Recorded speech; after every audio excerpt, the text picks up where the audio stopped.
आए और दिखने में बेहद ही अमीर नजर आने वाले इस शख्स ने आहान की तरफ देखकर कहा, मैं तुम्हें लेने आया हूं यंग मास्टर। अब आपसे ज़्यादा बहस तो नहीं कर सकता क्योंकि मैं भी आपके पापा का बस एक नौकर ही हूं। लेकिन उन्होंने जो कहा है वो काम तो पूरा करना ही होगा। जवाब में आहान खिंचते हुए बोला, सीधा पॉइंट पर आइए, पहेलियां बुझाना मुझे पसंद नहीं। इस पर विक्रम मुस्कुराते हुए बोला, अच्छी बात है, तो मैं आपसे ये कहने आया था कि आपके पिताजी आदित्य रायजादा चाहते हैं कि आप उनके बिजनेस को आकर संभाल लें। वे आपको एशिया के इस सबसे बड़े बिजनेस एम्पायर को सौंपना चाहते हैं। विक्रम की बात सुनकर आहान गुस्से से बोला, और आपने सोच लिया कि मैं उनकी बात मान जाऊंगा? मैं तो उनका नाजायज़ बेटा हूं ना, फिर वो ये सब मुझे क्यों देना चाहते हैं? और जब मेरी माँ बीमार थी और मैं उनसे मदद मांगने गया था तब तो ये इंसान मीटिंग में बिजी था। उन्हीं की वजह से आज मेरी माँ इस दुनिया में नहीं है और इसके लिए मैं उन्हें कभी माफ़ नहीं करूँगा। आप यहाँ से चले जाइए मिस्टर विक्रम। आहान के इस बात पर विक्रम ने एक लंबी सांस ली और फिर कहा, यंग मास्टर, आप भी जानते हैं कि आपके पिता कितने ज़िद्दी हैं। वो आपको अपने पास लाने के लिए किसी भी हद तक जा सकते हैं। गिल खानदान उनके सामने कोई औकात नहीं रखता। वो जिसे भी चाहें पल भर में मिट्टी में मिला सकते हैं। लेकिन हाँ, आपके साथ जो कुछ भी हुआ उन बातों को आप भूल जाइए। अब मिस्टर रायजादा आपको वो सब कुछ देने के लिए तैयार हैं जिसके आप हकदार हैं। आहान ने जैसे अपना आखिरी फैसला सुनाते हुए कहा, आप यहाँ से चले जाइए विक्रम, और उन्हें बता दीजिए कि मुझे उनकी दौलत में कोई इंटरेस्ट नहीं।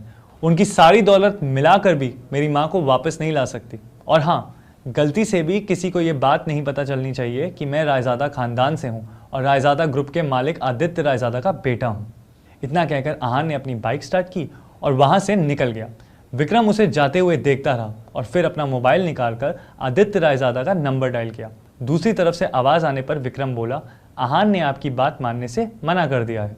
दूसरी तरफ से कहा गया, मुझे वो किसी भी हालत में चाहिए। इसके लिए जो भी रास्ता अपनाना पड़े तुम अपनाओ, लेकिन आहान मुझे हर हाल में चाहिए। इतना कहकर फ़ोन काट दिया गया। कुछ सोचकर विक्रम के होठों पर मुस्कान आ गई और वो बोला, यंग मास्टर, आपको आना ही होगा। इधर आहान कुछ ही देर में अब अपने घर पहुंच चुका था। सामने लगी घड़ी में देखा तो शाम के 7 बज चुके थे। अपने आसपास देखते हुए उसने कहा, शनाया की माँ तो अपने घर वापस जा चुकी है। लेकिन शनाया का पता ही नहीं कि वो कब आए। तभी अचानक ही आहान का मोबाइल बज उठा। उसने स्क्रीन पर देखा तो यामिनी जी का फ़ोन था। फ़ोन उठाते ही दूसरी तरफ से आवाज़ आई, कहाँ रह गए थे तुम?